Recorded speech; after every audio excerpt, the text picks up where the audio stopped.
Sir, நம்மளுடைய YouTube viewer ஒருத்தர் கேள்வி கேட்டிருக்காங்க. அவர் வந்து ப்ரைவேட்டில் ஒரு கம்பெனியில் வேலை பார்க்குறாரு. ஏஜ் வந்து மோர் தென் 50. ஸோ அவருக்கு பல நேரங்களில் ஞாபக மறதி ஆகிடுது.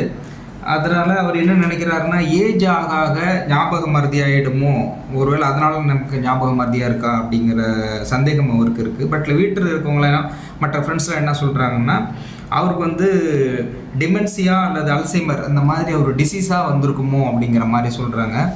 அவர் வந்து ஏஜ் ஆக ஆக ஞாபக மறதி வர்ற அந்த அந்த மாதிரியான பாதிப்பில் இருக்கிறன்னா, உண்மையிலேயே இந்த மறதிங்கிறது ஒரு நோயா, இதை பற்றி ஒரு தெளிவான விளக்கம் வேணும் அப்படின்னு கேட்டிருக்காரு. இதுக்கு உங்களுடைய பதில் என்ன டாக்டர்? மறதி அப்படின்றது ஒரு நோய் தான் சார். மறதின்றது ஒரு நோய் தான். இது வந்து ஏஜ் ஆக ஆக சில பேருக்கு அதிகமாகும். டிமென்ஷியா, அல்சைமர், நம்ம எந்த பேர் வேணாலும் சொல்லிக்கலாம். நோய்க்கு எந்த பேர் வேணாலும் சொல்லிக்கலாம். மறதின்ற நோய். அப்போ இதுக்கு மூல காரணம் என்ன? மூளையினுடைய செயல்திறன் குறைஞ்சி போச்சுன்னு அர்த்தம். மூளைன்னா என்ன? இந்த சுப்ரீம் கண்ட்ரோலர் ஆஃப் அவர் பாடி. மூளை தான் எல்லாத்தையும் கண்ட்ரோல் பண்ணுது. கண்ட்ரோலிங் அத்தாரிட்டி வந்து பிரெயின் தான்.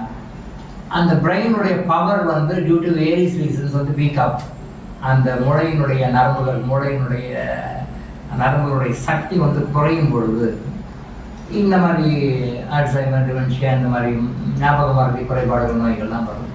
இது வந்து வயதாக இந்த தொந்தரவு வந்து அதிகமாகிட்டு வர்றது இயல்பு தான். இதுக்கு என்ன பண்ணணும்? மூளையினுடைய நரம்புகளை, நம்ம உடம்புல இருக்கிற நரம்புகளை நல்ல ஸ்ட்ரென்த்தாக எப்பயும் மெயின்டைன் பண்ணணும். அந்த நரம்புகளை எப்பயும் ஸ்ட்ரென்த்தாக வச்சுக்கிறதுக்கு உண்டான வாழ்வியல் நடைமுறைகளை ஃபாலோ பண்ணிட்டு, அதுக்குண்டான உணவு முறைகளை ஃபாலோ பண்ணிட்டு, அதுக்குண்டான மூலிகைகளை உணவுகளாக, மூலிகைகளை வந்து உணவுகளாக எடுத்துக்கணும். மருந்துகளாக தேவையில்லை. உணவே மருந்து, மருந்தே உணவு. சித்தர்களுடைய கான்செப்டே அதுதான். நீங்கள் என்ன மருந்துன்னு சாப்பிட்றீங்கன்னா அது உங்கள் உணவாக இருக்க வேண்டும். நீங்கள் என்ன உணவுன்னு சாப்பிட்றீங்கன்னா அதுவே மருந்தாக இருக்க வேண்டும். அவ்வளோதான். அப்போ சத்தான இயற்கை காய்கறிகளுக்கு உண்டான உணவுகள், இயற்கையான சத்துணவுகள், சில மூச்சு பயிற்சிகள், சில தியான முறைகள், இதையெல்லாம் நீங்கள் ஃபாலோ பண்ணிட்டு வந்தீங்க அப்படின்னு சொல்லி சொன்னால் எந்த வயதுலையும் உங்களோட ஞாபகத்திறன் நன்றாக இருக்கும். இந்த அல்சைமர், டிமென்ஷியான்ற பிரச்சனைகள் நமக்கு வரவே வராது, வரவும் தேவையில்லை. ஸோ மூளையினுடைய செயல்பாடு குறைஞ்சி போச்சு. மூளையினுடைய செயல்பாடு ஏன் குறைஞ்சி போச்சு? அந்த மூளையினுடைய நரம்புகளுக்கு தேவையான சத்து கிடைக்கல. அந்த மூளையினுடைய நரம்புகளுக்கு சத்து கிடைக்காதனால இந்த மாதிரி பிரச்சனைகள்.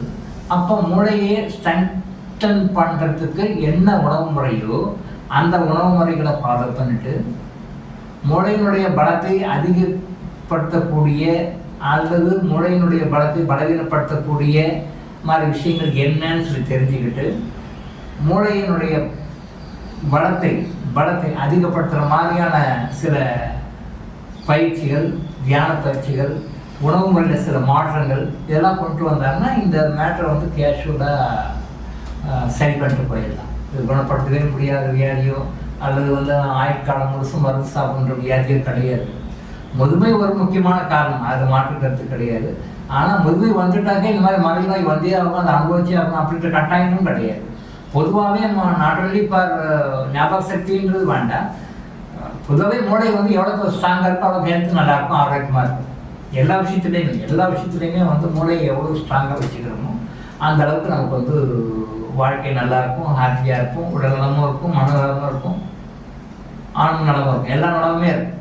எல்லாமே திருப்தியாக சந்தோஷமாக இருக்கும். ஸோ மூளையுடைய வளம் குறையும் போது எல்லாமே அடிப்படும். அதனால் உங்களுடைய உணவு முறைகளில் சில மாற்றங்களை எல்லாம் ஏற்படுத்திக்கோங்க. டெய்லி ஒரு 1/2 அன் ஹவராவது சில மெடிடேஷன்ஸ் இருக்குது, கிறிஸ்டல் மெடிடேஷன் மாதிரியான மெடிடேஷன்ஸ் இருக்குது. அந்த மெடிடேஷன்ஸை தெரிஞ்சுக்கோங்க.